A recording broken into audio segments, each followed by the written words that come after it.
और अब एक अच्छी खबर है, मिशन चंद्रयान 5 को केंद्र की मंजूरी मिल गई है। इसरो प्रमुख ने इस बाबत जानकारी साझा की है। तो बड़ी जानकारी, मिशन चंद्रयान 5 को केंद्र की मंजूरी मिल गई है।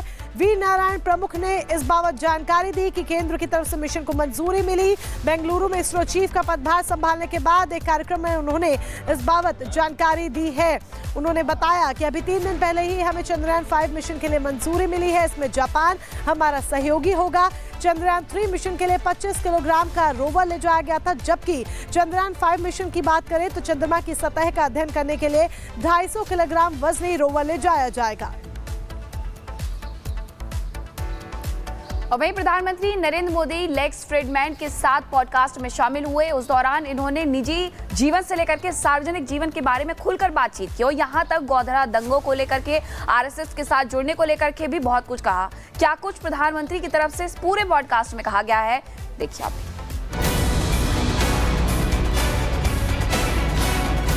प्रधानमंत्री नरेंद्र मोदी ने अमेरिकी पॉडकास्टर लेक्स फ्रीडमैन के साथ एक विशेष बातचीत की। 3 घंटे से ज्यादा के इस पॉडकास्ट में पीएम मोदी ने अपने निजी और राजनीतिक जीवन, भारत में लोकतंत्र, भारत पाकिस्तान के रिश्ते, डोनाल्ड ट्रंप और शी जिनपिंग से लेकर गुजरात दंगे समेत तमाम मुद्दों पर खुलकर अपनी बात रखी। पीएम मोदी ने इस पॉडकास्ट में देश और राजनीति से जुड़े मुद्दों पर तो बात की ही, साथ ही उन्होंने तमाम वैश्विक मुद्दों पर भी अपना पक्ष रखा। डोनाल्ड ट्रंप के साथ शी जिनपिंग से दोस्ती और भारत चीन के संबंधों को मजबूत बनाए रखने पर जोर दिया। 2020 में जो सीमा पर जो घटनाएं घटी, उसके कारण हमारे बीच स्थितियां काफी दूरी की बन गई। लेकिन अभी राष्ट्रपति श्री के साथ मेरा मिलना हुआ, उसके बाद सीमा पर जो चीजें थी उसमें नॉर्मल से आ चुकी हैं। 2020 के पहले की स्थिति में हम लोग अब काम कर रहे हैं। अब धीरे धीरे वो विश्वास और वो उत्साह और उमंग और ऊर्जा वापस आ जाए, वो उसको एक थोड़ा समय लगेगा कि बीच में 5 साल का अंतराल गया है। भारत के धुर विरोधी पाकिस्तान को पीएम मोदी ने विश्वासघाती बताया। साथ ही साफ किया कि इसी वजह से बार बार पाकिस्तान के साथ दोस्ती की कोशिश नाकाम हो रही है। मैंने मेरे शपथ समारोह में पाकिस्तान को स्पेशली इनवाइट किया था ताकि एक शुभ शुरुआत हो, लेकिन हर बार हर अच्छे प्रयासों का परिणाम नकारात्मक निकला। हम आशा करते हैं कि उनको सद्बुद्धि मिलेगी और सुख शांति के रास्ते पर जाएंगे और वहां की आवाम भी दुखी होगी, ऐसा मैं मानता हूं कि वहां की आवाम भी ये नहीं चाहती होगी कि रोजमर्रा की जिंदगी जिए इस प्रकार के मारधाड़, लोही लुहान, कटको। गोधरा दंगों पर सवाल उठाने वालों को भी पीएम मोदी ने 2 टूक जवाब दिया और कहा कि अदालत का निर्दोष ठहराने के बावजूद हमें बदनाम करने के लिए गोधरा दंगों को लेकर झूठी कहानी गढ़ी गई। 2002 से पहले गुजरात में 250 से ज्यादा बड़े दंगे हुए थे और 1969 में जो दंगे हुए थे वो तो करीब 6 महीना चले थे। अरे तब तो हम कहीं थे ही नहीं दुनिया के उस चित्र में। उस समय की मैं बताऊं, जिन लोगों ने गुनाह किया था उनके लिए न्यायालय ने अपना काम किया है। लेकिन सबसे बड़ी बात है, जिस गुजरात में साल में कहीं कहीं दंगे हुआ करते थे, 2002 के बाद आज 2025 है, गुजरात में 20-22 साल में कोई बड़ा दंगा नहीं हुआ। वहीं जब अमेरिकी पॉडकास्टर ने पीएम मोदी से आरएसएस को लेकर सवाल किया तो उन्होंने कहा कि संघ को समझना इतना आसान नहीं है। पीएम मोदी ने आरएसएस के उनके जीवन पर प्रभाव की चर्चा की और साथ ही देश के प्रति संघ के सेवा कार्यों और योगदान को भी बताया।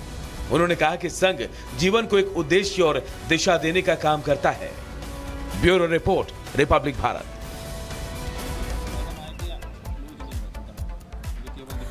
तो पॉडकास्टर लेक्स फ्रिडमैन के साथ इंटरव्यू में पीएम नरेंद्र मोदी ने कई बड़ी बातें कही और जब उन्होंने उन्हें इंटरव्यू दिया तो उन्होंने पाकिस्तान के सवाल पर पाकिस्तान को भी जमकर लताड़ लगाई। और पाकिस्तान की आदत ही कुछ ऐसी है और पाकिस्तान की कथनी भी कुछ ऐसी ही है, करनी भी कुछ ऐसी ही है कि वो जहां जाता है उसके बारे में जहां बात होती है सिर्फ और सिर्फ उसे लताड़ ही पड़ती है। दरअसल पीएम मोदी ने कहा कि पाकिस्तान का नाम आतंक है और पाकिस्तान ने खुद ही भारत से संघर्ष का रास्ता चुना है।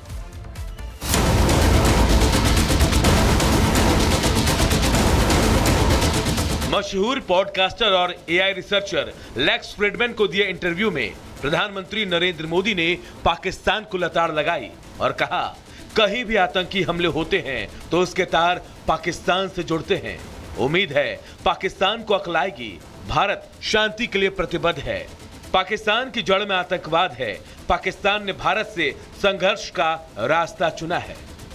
सचमुच में भारत की विदेश नीति कितनी स्पष्ट है और कितनी आत्मविश्वास से भरी है उसके दर्शन हो चुके थे और भारत शांति के प्रति कितना प्रतिबद्ध है उसका संदेश दुनिया के सामने साफ साफ गया था, लेकिन परिणाम सही नहीं मिले।